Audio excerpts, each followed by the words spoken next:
नमस्कार, मैं विश्वजीत कुमार। आप देख रहे हैं सीवी खबर। सीवी खबर का यह एपिसोड व्यक्ति विशेष संवाद कार्यक्रम लेकर आ रहा है, जिसमें लगातार सीवी खबर की टीम अलग अलग स्थानों पर जा कर के किसी व्यक्ति विशेष के व्यक्तित्व का परिचय आपसे कराती हुई नजर आ रही है। हमारे साथ बात करने के लिए उपस्थित हैं केंद्रीय पूजा समिति काशी के अध्यक्ष तिलकराज मिश्रा, जो कहा जाए तो वर्तमान में भाजपा के काशी क्षेत्र के नेता भी हैं और साथ ही बॉलीवुड अभिनेता भी रहे हैं। सबसे पहले बहुत बहुत स्वागत है आपका सीवी खबर में सर। धन्यवाद विशुद्ध जी। पहला प्रश्न तो आपसे ये रहेगा सर कि आपने सफ़र तय किया एक बॉलीवुड अभिनेता से लेकर के राजनेता तक का, उस सफ़र के बारे में कुछ हम हमारे दर्शकों को बताएं सर। देखिए विश्वजीत जी, विषय ये है कि मैं तो बचपन से ही संघ का स्वयंसेवक रहा हूँ। 6 वर्ष की उम्र में संघ की शाखा में चला गया और अभिनय जगत से जुड़ा रहा। चूँकि मैं थिएटर आर्टिस्ट भी था, थिएटर पे रंगमंच पे गुरुओं के साथ सीखना करना, नुक्कड़ नाटक करना, सांस्कृतिक कार्यक्रमों में सम्मिलित होते रहना। जैसे दुर्गा पूजा उत्सव से मैं जुड़ा रहा बचपन से ही। पिताजी एक 9 दिवसीय दुर्गा पूजा के संस्थापक सदस्यों में से थे, तो एक लगाव था बचपन से ही। 10 वर्ष की उम्र से ही वहाँ जाना आना, देखना रहना, तो दुर्गा पूजा के प्रति बड़ा लगाव था मेरा। उस नाते बाद में देवी की कृपा हुई और वो पूरे काशी ने मुझे अपना अध्यक्ष मान लिया। संघ के स्वयंसेवक होने के नाते, चूँकि हिंदुत्व की एक विचारधारा लेकर के और एक राष्ट्रीयता की विचारधारा लेकर के, हिंदुत्व को लोग हमेशा गलत दृष्टिकोण से देखते हैं। हम हिंदुत्व एक जीवन पद्धति है, वो कोई धर्म मत मानिए उसको, सनातन धर्म है और जीवन पद्धति हिंदुत्व है। तो उस जीवन पद्धति को लेते हुए एक विचारधारा मन में रही और उसी गति में आगे बढ़ता रहा। फिर कुछ फिल्मों में काम करने का मौका मिला। चूँकि संघ का स्वयंसेवक था तो एक विचारधारा थी, तो भारतीय जनता पार्टी से भी बचपन से ही जुड़ाव रहा। मैं करीब 17-18 वर्ष की उम्र का जब हुआ, तो मैं उसके ही पहले 10 वर्ष की उम्र में मैं बूथों में बैठा करता था। बूथ पर बैठ करके पर्ची लिखना, क्योंकि पोलिंग एजेंट बन नहीं सकता था, बहुत छोटी उम्र थी, तो मैं पर्ची लिखा करता था। कैसे वोट निकलवाना है, जा के लोगों से वोट की अपील किया करता था कि लोग कमल को वोट दें। 1980-82 के बाद, मतलब 82-83 से ही, तो बहुत छोटा था। उसके बाद मैं पोलिंग एजेंट बना पहली बार भारतीय जनता पार्टी की तरफ से अपनी पोलिंग पे। फिर निरंतर वही पोलिंग एजेंट बनने का काम करता रहा, जागरूकता का काम करता रहा और थिएटर से जुड़ा रहा और रंगमंच से जुड़ा रहा। इसके नाते एक सफ़र रहा। बाद में दुर्गा पूजा समिति का अध्यक्ष हो गया, तो उसमें भी कैसे पूजा अच्छी हो, बाकी चीज़ें सब सही हों, इसके लिए मैं प्रयास करता रहा और एक अपील करता रहा लोगों से कि धर्म को, हिंदुत्व को और दुर्गा पूजा को, गणेश पूजा को, काली पूजा को, चूँकि केंद्रीय पूजा समिति में सभी समितियाँ हैं, जो प्रमुख समितियाँ हैं काशी की, तो हमें ये अपील है कि हम लोग ऐसी अपील करें कि फिल्मी धुन न बजाएं, फूहड़ गाने न बजाएं, भद्दगी न करें, हम सौम्यता के साथ पूजा करें, ताकि काशी से एक धर्म का संदेश पूरी दुनिया में जाए। क्योंकि हम जब काशी में हैं, यानी हम धर्म की तरफ हैं। धर्म की नगरी, साहित्य की नगरी, और उसके बाद जो है आप कला की नगरी, संगीत की नगरी, और अब ये कहिए राजनीति की नगरी भी काशी ही है। अच्छा, धर्म में ही आपने बताया कि जैसे हम लोग कोशिश करते थे कि फिल्मी गाने ना बजाए जाए, फूहड़ गाने ना बजाए जाए। एक इस समय वर्तमान में देखा जाए तो फिल्मों को लेकर के ही, भगवा रंग को लेकर के एक कंट्रोवर्सी फैल चुकी है। पठान मूवी का बायकॉट करने की कोशिश की जा रही है लोगों के द्वारा। लगातार कहा जा रहा है कि भगवा को लेकर के उसमें दुष्प्रचार किए गए हैं कुछ, और भगवा का गलत इस्तेमाल किसी नायिका के द्वारा या किसी अभिनेता के द्वारा किया गया है। आपको क्या लगता है कि फिल्मों को मनोरंजन दृष्टि से देखना ही उचित होता है, या किसी रंग विशेष को लेकर के धर्म जोड़ना उसमें उचित है या अनुचित है? देखिए, ऐसा है कि जहाँ तक बात फिल्मों की है, तो देखिए ये मुझे लगता है कि ये जो आजकल के दौर में कुछ चैनल्स हैं जिनको 24 घंटे न्यूज़ दिखानी है, तो वो क्या करेंगे, न्यूज़ उनको दिखानी ही है। तो अब उनके पास जब कोई न्यूज़ नहीं है, तो वो जानबूझ करके प्लानिंग के साथ कंट्रोवर्शियल उसमें सीन्स जो आते हैं, जैसे इतनी बड़ी मूवी में, 3 घंटे की मूवी में क्यों वही गाना आया जिसमें, और रंग तक जहाँ तक की बात है, हिंदुत्व का रंग, भगवा का रंग, जो कि शौर्य पताका लिए हुए चल रहा है, वो एक पताका है, विजय की पताका है। और भगवान श्री कृष्ण के रथ पर भी वो आगे उसका नेतृत्व करता है ध्वज, और सारे युद्धों का नेतृत्व करता है। सारे हमारे महापुरुषों के जो कि अपने रथों का ताज रहा है भगवा हमारा, वो इतना छोटा, इतना कमज़ोर नहीं हो सकता कि एक गाने से और एक वो रंग का प्रयोग कर दें और उस पर कुछ शब्द बोल दें तो हमारा धर्म छोटा हो जाए, हमारी आस्था छोटी हो जाए, या हमारा ये रंग जो मैं भी ओढ़ रखा हूँ अभी, क्योंकि मैं ले के रखता हूँ और कोशिश करता हूँ कि रंगों पर कोई खेल नहीं होना चाहिए। भारतीय रंग जो है वह रंग है एका का रंग, आत्मीयता का रंग, स्नेह का रंग, प्यार का रंग और मिल के रहने का रंग। तो जो मैंने अपनी संघ की शाखाओं में सीखा है, मुझे संघ ने या भारतीय जनता पार्टी ने कभी ये नहीं सिखाया है कि आप जाइए जाकर के किसी धर्म का विरोध करिए। तो मैं किसी न हिंदुत्व का विरोध करता हूँ, न मुस्लिम धर्म का विरोध करता हूँ, न ईसाई धर्म का विरोध करता हूँ। सिख को मैं हिंदू ही मानता हूँ, तो कोई धर्म की बात नहीं है। तो अच्छा, यहाँ आपको रोकना चाहेंगे, आप जो उत्तर दे रहे हैं एक अभिनेता के तौर पे दे रहे हैं या भाजपा नेता के तौर पे आप पक्ष रख रहे हैं, इस सवाल का जवाब आप देते हो नजर आ रहा देखिए, दोनों ही पक्ष है। एक अभिनेता को वो तो एक ब्रीड में है, जिन्स में है, और जो वो मेरा एक प्रोफेशन है, मैं वो काम करता हूँ। लेकिन जो एक कार्यकर्ता है, जो एक विचारधारा है, वो बचपन से जिन्स में है। मेरे पिताजी भी चूँकि संघ के स्वयंसेवक थे, तो वो एक जिन्स में, एक ब्रीड में है मेरे, मैं उससे अलग नहीं हूँ। मेरा पूरा कुटुंब 4 पीढ़ियों से हम संघ के स्वयंसेवक हैं और एक इतनी विचारधारा रखते हैं। लेकिन मुझे जहाँ तक सिखाया गया है, एक गाना बना देने से, उसमें रंग का प्रयोग कर देने से 4 दिन टीवी पर चल सकता है, न्यूज़ बन सकता है, लोग हा हा हा है तौबा कर सकते हैं। उससे न किसी धर्म की हानि हो सकती है, न ही हमारा धर्म इतना कमज़ोर हो सकता है, न ही हमारे धर्म का और हमारी सोच का, विचारधारा का कोई नुकसान हो सकता है। क्योंकि अगर आप गाने की बात कर रहे हैं विश्वजीत जी, तो गाने के अंदर हरा रंग का ही प्रयोग हुआ है, पीले रंग का ही प्रयोग हुआ है, उसमें अलग अलग रंगों का प्रयोग हुआ है। तो सिर्फ हम भगवा पर ही क्यों बात करें, हम उसको ही क्यों प्रोपेगेंडा बनाएं, हम उसको ही क्यों विषय दें, तुल दें। क्योंकि भारतवर्ष के अंदर एक सबकी विचारधारा मिली हुई है। हमारे नरेंद्र मोदी जी देश के प्रधानमंत्री हैं, वो लगातार कहते हैं सबका साथ, सबका विकास, सबका विश्वास। ठीक, हम सबका विश्वास करने के लिए हैं। ये कुछ चीज़ें उसी पर कुठाराघात है। मेरा ये मानना है उनको भी प्रयोग नहीं करना चाहिए ऐसा, बीच में गाना बना करके इतने गंदे शब्दों का प्रयोग की, बेशर्म रंग, बेशर्म रंग। रंग बेशर्म कैसे हो सकता है? जो भी गाना उनका जो उद्देश्य रहा हो बनाने का, मैं नहीं समझ सकता हूँ। उनको डायरेक्टर होता है, लिरिक्स होते हैं, वो क्यों गीत लिखे, क्यों वो उस पर फिल्माइज किए। और किसी कलाकार को बोल देना किसी विषय, चूँकि अब ये पठान मूवी पे ये गीत है, अगर ये गीत शिवा फिल्म में होती तो शायद ना विरोध होता। सर, यही तो सवाल है लगातार कि जब एक्टर कोई मुसलमान हो तभी जाके ऐसी कंट्रोवर्सी देखने को मिलती है। लगातार यह भी सोशल मीडिया पे आवाज़ बुलंद किए जा रहे हैं कि जो भारतीय जनता पार्टी में वर्तमान में सांसद रवि किशन हो या मनोज तिवारी की बात की जाए या निरहुआ की बात की जाए, इन्होंने भी अपने फिल्मों में फिल्माया है, भगवा रंग के कपड़े पहन के नृत्य वगैरह किया है। साथ ही अक्षय कुमार की भी चर्चा जोरों शोरों पे चल रही है। लेकिन सवाल यही उठ के आ रहा है कि जब एक अल्पसंख्यक कम्युनिटी का एक्टर होता है तभी जाके इस प्रकार के बायकाट की समस्या देखने को मिलती है। इस पे आप क्या राय देना चाहेंगे? देखिए, मेरा दुर्भाग्य कहिए या मेरा सौभाग्य कहिए, आपने गंगा वासेपुर का एक पोस्टर देखा होगा जिसमें आगे स्वेटर लिए हुए बुलेट पे लड़का बैठा हुआ है। आजकल दीपिका पादुकोण के ऊपर 3 फोटो मनोज वाजपेयी हैं और उसमें मनोज जी गाड़ी चला रहे हैं, पीछे मैं बैठा हूँ, सबसे पीछे मैं हूँ।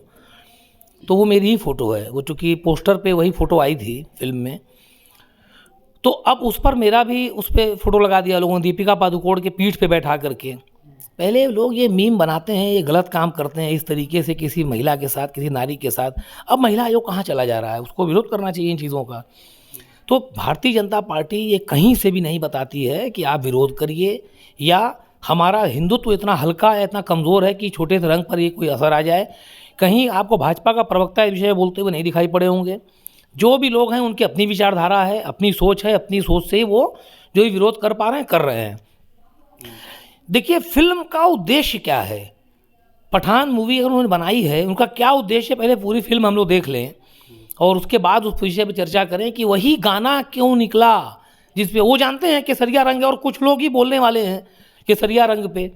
तो मेरा ऐसा मानना है, नहीं, गाना तो पहले भी निकला था, रंग दे तू मोहे गेरुआ करके, सलमान खान की, शाहरुख खान की मूवी का ही गाना था, उस पे बवाल नहीं हुआ, लेकिन इस गाने पे बवाल हो रहा है। सवाल इसीलिए है कि क्यों उस गाने पे बवाल नहीं हुआ, इस पर बवाल हो रहा है। चूंकि शब्द एक ऐसे हैं, बेशर्म रंग, जो उन्होंने शब्द बोला है, रंग, बेशर्म रंग। अब वो पूरे गाने का थीम वही है, तो उसमें अलग अलग रंगों का उन्होंने प्रयोग किया है। उसमें बताया मैंने कि हरा भी है, पीला भी है, गुलाबी भी है, केसरिया भी है। इसी दौर में मुझे ऐसा लगता है उनका कोई उद्देश्य नहीं रहा होगा। वो चूँकि कई कलर आ रहे हैं, उसमें एक कलर ये भी आ गया, क्योंकि स्क्रीन पे चुभता हुआ हम लोग काम करते हैं।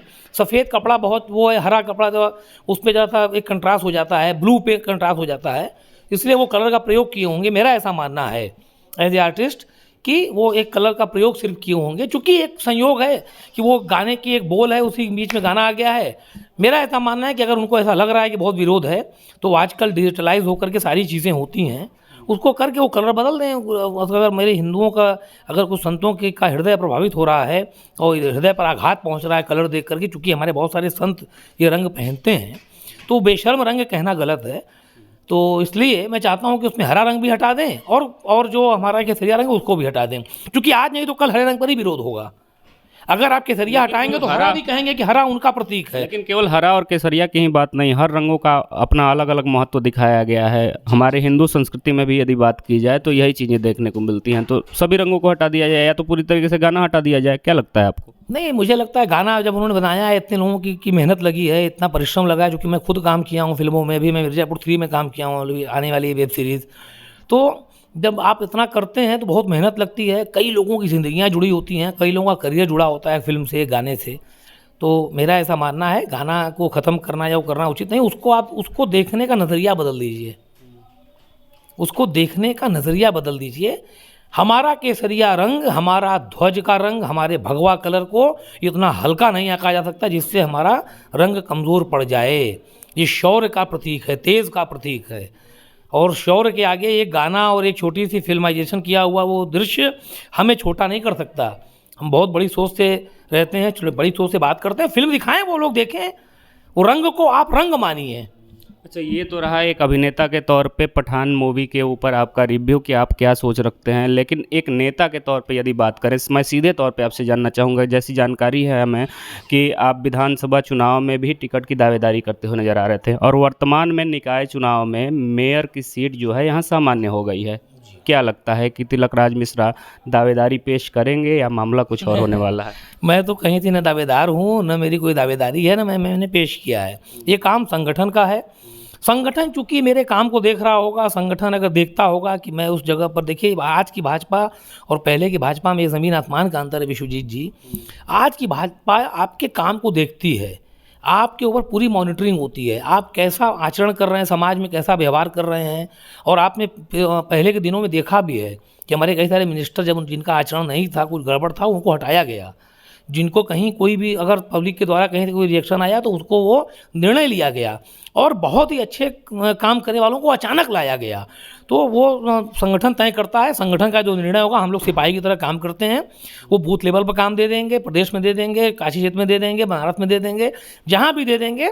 तिलकराज मिश्रा समर्पण भाव से वहाँ काम करेगा। वो संगठन का निर्णय होता है, हम मेरी कोई दावेदारी नहीं हो सकती है। वो संगठन का दावा होता है कि आप यहाँ काम करिए।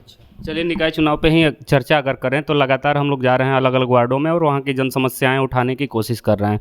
रामापुरा वार्ड में जब हम लोग गए एक व्यक्ति के बुलाने पे, तो वहाँ क्षेत्रीय जनता उपस्थित थी। उसी में से एक जनता का आवाज़ आया कि भाजपा जो है धर्म के नाम पे कहीं ना कहीं विकास करती हुई नज़र आ रही है काशी में, क्योंकि आरोप उनका सीधे तौर पे था। उन्होंने नाम लेके कहा था कि कैंट विधायक सौरभ श्रीवास्तव जो हैं, एक मुस्लिम मोहल्ला होने के नाते उन्होंने खड़े होकर यहाँ कहा था कि इस मोहल्ले में पाइपलाइन पानी की नहीं बिछाई जाएगी, जब हिंदू बस्ती में बिछ जाएगी तब जाके मुस्लिम बस्ती में बिछेगी। उनका सीधा आरोप था। रामापुरा वार्ड के कई घरों का आरोप था, वहाँ पानी आज भी नहीं पहुँच रहे हैं। 10 सालों से लोग पानी पे महरूम हैं। तो क्या लगता है कि पानी पे भी कोई धर्म का रंग होता है क्या? मुझे लगता है विश्वजीत जी कि पहले ये पता करना चाहिए कि वहाँ का पार्षद कौन है, कौन से वहाँ पार्षद काम देख रहे हैं। ये पार्षद का काम होता है, नाली कहाँ तक पहुँचे, कहाँ तक जल पहुँचे, पानी पहुँचे, उनकी जिम्मेदारी है। मुझे लगता है वहाँ भाजपा का पार्षद नहीं है, कोई निर्दल पार्षद है वहाँ। तो और मेरे पार्टी के कोई भी विधायक इस तरह की भाषा का प्रयोग नहीं कर सकते, क्योंकि भारतीय जनता पार्टी बहुत ही मर्यादित और संगठित पार्टी है, लोकतंत्र पर विश्वास करती है। तो ये कोई भी ऐसा ये आरोप लगा सकते हैं लोग। ऑन कैमरे हमारे पास एविडेंस है, वहाँ के लोगों का फुटेज है, उन्होंने साफ तौर पे नाम लेके बोला है, तो इसलिए आपसे पक्ष रख रहा हूँ। मैं लगातार जब भारतीय जनता पार्टी के नेताओं के पास जा रहा हूँ तो ये मुद्दा ज़रूर मैं उठा रहा हूँ, क्योंकि उनका कहना है कि मैं 10 वर्षों से पानी का टैक्स तो भर रहा हूँ लेकिन हमारे घरों तक पानी नहीं आ रहा है, और वास्तव में ये चीज़ें हैं। मैंने बड़ी बारीकी से इसका निरीक्षण किया था अपने स्तर पर। देखिए, मैं इस पर जो चूँकि बात सौरभ जी की आई है, एक विधायक का नाम उन्होंने लिया है, लेकिन मुझे लगता है कि सौरभ जी चूँकि बहुत ही कर्मठ विधायक हैं, युवा विधायक हैं और पब्लिक के बीच में निरंतर रहते हैं। तो अगर वो जा कर के उनसे मिलेंगे, ईमानदारी के साथ मिलेंगे, उसमें धर्म नहीं आना चाहिए। एक्चुअली भारत की राजनीति में बड़ी समस्या यही है कि लोग पहले धर्म ला देते हैं, बाद में राजनीति लाते हैं। और राजनीति से पहले मेरे लिए मेरी राजनीति मेरी सेवा है। मेरे लिए मेरा जो धर्म है वो राजनीति सेवा है। मेरा वो न व्यापार है और न ही मैं उस पर कोई जातीय और धार्मिक मैं उस पर कोई हस्तक्षेप स्वीकार करता हूँ। मैं सेवा भाव से काम करता हूँ सभी वर्ग के लोगों का। कोई भी फ़ोन करे, कहीं करे, बस सही है तो मैं उस पर जो भी मेरा प्रयास हो सकता है मैं करता हूँ। सौरभ जी पब्लिक के बीच रहते हैं, उनका आरोप हो सकता है कोई त्रुटियां हुई हों, पार्षद का कम्युनिकेशन न रहा हो, न पहुंच पाया हो, प्रयास करेंगे वहां पहुंच जाएगा। लेकिन मुझे ऐसा लगता है विश्वजीत जी कि भारतीय जनता पार्टी का कोई भी नेता धर्म की अगर राजनीति करता तो जो आप सड़कें बनी हुई देख रहे हैं उसका लाभ सब लोग उठा रहे हैं। कोरोना पीरियड में जितने भी राशन पहुँचे हैं, मुझे लगता है कि जो दूसरे संप्रदाय जिनको आप मानते हैं वो ज़्यादा लाभान्वित हुए हैं लोगों के। आप बैंक अगर चेक करेंगे, धन जन योजना के अंतर्गत सबके अकाउंट में पैसा आया है। अगर हम रोज़गार देने की बात करें तो जो हमारे बैंकों ने जो लोगों को ऋण दिया है रोज़गार करने के लिए मुद्रा योजना के अंतर्गत, उसमें ज़्यादातर मुस्लिम वर्ग के लोगों को बहुत लाभ मिला है। हर वर्ग के लोगों को लाभ मिला है। मैं एक जाति विशेष का, धर्म के विशेष का नाम नहीं लेना चाहता, सभी धर्मों को लाभ मिला है। कुछ लोग होते हैं जो राजनीति का मुद्दा नहीं मिलता, कुछ नहीं मिलता तो किसी पर हस्तक्षेप लगा के कुछ करके करते। आप वो एमडी से मिलें, विधायक से मिलें, निश्चित तौर पर पानी उनके घर पहुँचेगा। और मोदी जी ने कहा है कि जल, और योगी जी जिस तरीके से काम कर रहे हैं, गांव-गांव तक जल पहुंचा है, गांव-गांव तक बिजलियां पहुंची हैं, गांव-गांव तक सड़कें पहुंची हैं, गांव-गांव तक हमारा टेक्नोलॉजी पहुंच रहा है, गांव-गांव तक इंटरनेट कंप्यूटर पहुंच गया। हम जल की बात कैसे कर सकते हैं इस युग में कि पानी नहीं पहुंचेगा? कहीं से कोई त्रुटि होगी, मुझसे वो बात करें, मैं पर्सनली चल के अथॉरिटी से बात कराऊंगा और आप देखेंगे उसका निर्णय निकलेगा। अच्छा, एक आखिरी सवाल आपसे। लगातार विपक्षी दल हों, विपक्षी संगठन हों या विपक्ष के नेता हों, आरोप लगा रहे हैं सीट आरक्षण सूची को लेकर के और परिसीमन को लेकर के कि कहीं ना कहीं सत्तासीन दल जो है ध्रुवीकरण करती हुई नजर आई है। उनका कहना है कि जहां पे अन्य दलों के पार्षद थे उस क्षेत्र को या तो महिला कर दिया गया या तो उस क्षेत्र का दायरा बढ़ा दिया गया ताकि वहाँ जो विपक्ष के पार्षद थे वो जीत ना पाएँ, उनकी चुनौती जो है काफ़ी कठिन हो जाए। आपको क्या लगता है, वास्तव में ध्रुवीकरण किया गया है, सत्तासीन दल का कोई रोल है या निराधार आरोप है? देखिए विश्वजीत जी, ये बात समझने की है कि इस देश के अंदर जब कभी कोई ऐसी दिक्कत आती है जहाँ हम चुनाव हार रहे होते हैं तो वहाँ पर जनता जो है बहुत जागरूक हो गई है। जहाँ हम चुनाव जीत जाते हैं वहाँ ईवीएम का खेल हो जाता है कि अरे ईवीएम में गड़बड़ी थी, बहुत ज़्यादा गड़बड़ी ईवीएम में चल रही है। जहाँ पर ऐसी स्थिति बने कि अब वो चुनाव जीतने की कंडीशन में नहीं है, प्रत्याशी लड़ने के पहले हार मान रहे हैं, तो आरक्षण पर विरोध कर दिया। अरे आप जो भी आपके दल के पास है आरक्षण, हर पार्टी में हर वर्ग के लोग हैं ना।